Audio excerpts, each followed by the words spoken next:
As we speak, I'm in the middle of an amazing adventure. An adventure that lights me up.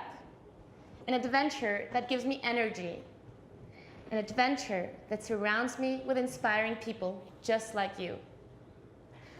Having visited 48 countries so far, I'm very proud to say that the most life-changing experiences I've experienced have been found in Armenia. My home, our home. Armenia for me is like an unwritten book, like an unpaved road, like an impatient child that wants to grow up as fast as possible. In other words, Armenia is home to my dreams. My story begins on the Cascade Stairs in the center of Yerevan.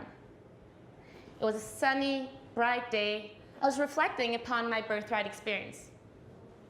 Dreaming, imagining what type of impact I could have on the country, what type of impact the country could have in me. At that stage, I'd already made up my mind. I wanted to create jobs. The question was only when and how. But it didn't worry me too much not knowing the answers.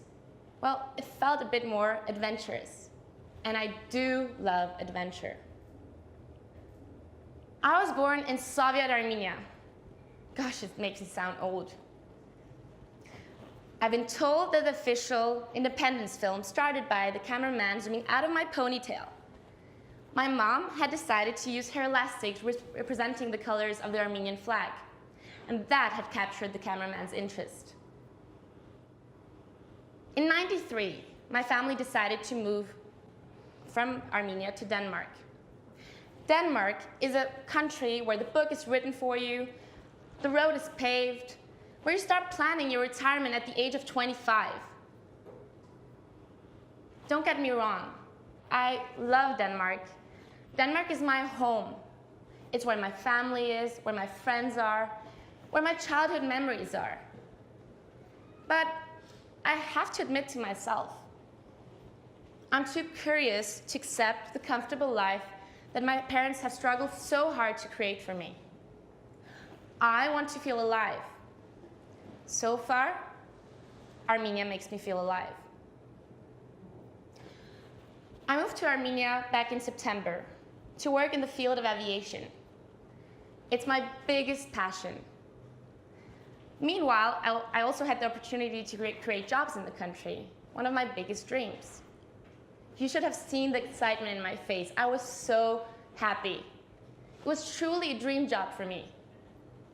And guess what? I never had to apply for the job of my dreams. There was no position, nothing that could indicate where this would all lead to. What happened was, I was reading the travel news one random day, and here I read about a company called Flyer.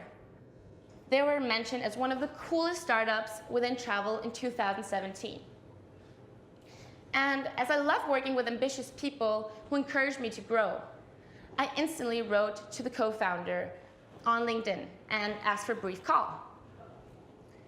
During this call, I was told that they might need somebody like me in 6 months or so. But very soon I realized that if I wait 6 months, there's no doubt this guy would forget me. So I decided to make the move myself. I booked a flight ticket to San Francisco to drink coffee with the co-founder himself.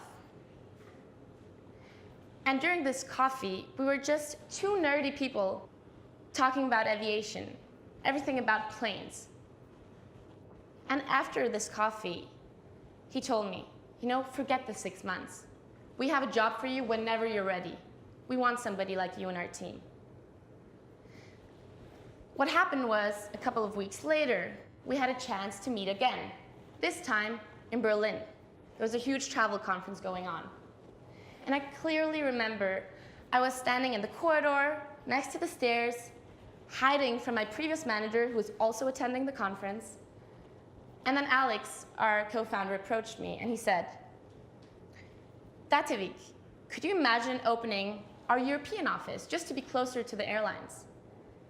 And at that stage, I was really happy because At no point in time did I consider working out of the San Francisco office. So I asked him, Alex, where do you want me to base the office? And the answers were obvious. London, Copenhagen. Choices that could have been very easy for me as well. But I captured this moment, and I asked, Alex, what about Armenia? You should have seen his reaction. He was shocked. I explained to him why Armenia would be a good idea. And I would be very happy that we all do this in each our spheres. I told him that first of all, it's my dream to work out of Armenia. And what difference does it make to him whether I work from Copenhagen, London, or Armenia? I don't have a team. Second of all, I told him, you're a startup, you will be scaling very soon. And scaling in San Francisco is extremely expensive. Whereas the tech sector in Armenia is booming, there's so many talented engineers here. And I could be the person on the ground doing the filtering work, making sure that we work with the right people. I'm very proud to say that today we have 6 engineers hired in Armenia, and hopefully more in the near future. So dearest friends, dreams do come true, also in Armenia. Spend your time on what you love. Spend your time on what scares you. Spend your time pursuing your dreams. Invest in yourself. Talk to strangers. Travel far. Travel alone. But most importantly, come to Armenia. Thank you.